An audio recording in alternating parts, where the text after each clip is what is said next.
carried out another drone strike in Somalia. NPR's Tom Bowman reports Pentagon spokesman Rear Admiral John Kirby says the target was a senior leader of the militant group Al-Shabaab. The drones used several Hellfire missiles. This operation was a direct strike against the Al-Shabaab network and the terrorist group's chief of external operations and planning for intelligence and security. His name was Yusuf Deek. Kirby said it was not certain whether the strike was successful, but he said if Deek was killed in the attack, it would be a significant blow to Al-Shabaab, which has been fighting the government, has attacked neighboring countries, and is linked to Al-Qaeda.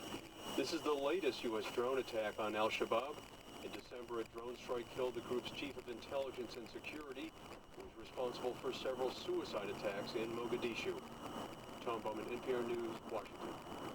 This is NPR News. Senate Democrats have blocked action on a Republican bill that links funding for the Department of Homeland Security to steps to roll back the president's executive actions on immigration. Democrats are demanding a funding bill that does not include the immigration restrictions that were passed by the House last month. Former National Security Agency contractor Edward Snowden has made a rare online appearance for some Toronto high school students.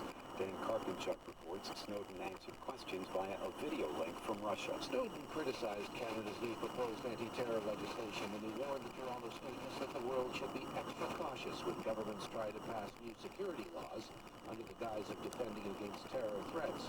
He was referring to moves by Ottawa to give more powers to Canada's spy agency to disrupt terrorist activities.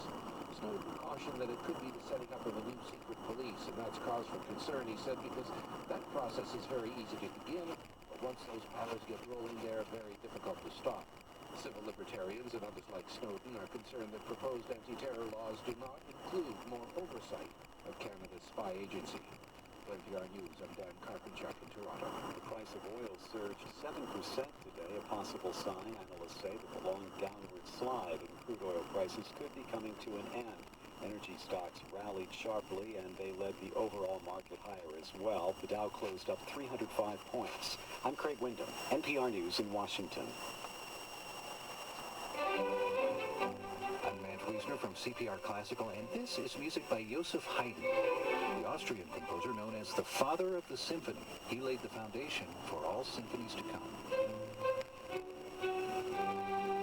Haydn also had a great sense of humor. Audiences adored him, but as the story goes, Haydn noticed one old man at a concert in London who regularly fell asleep.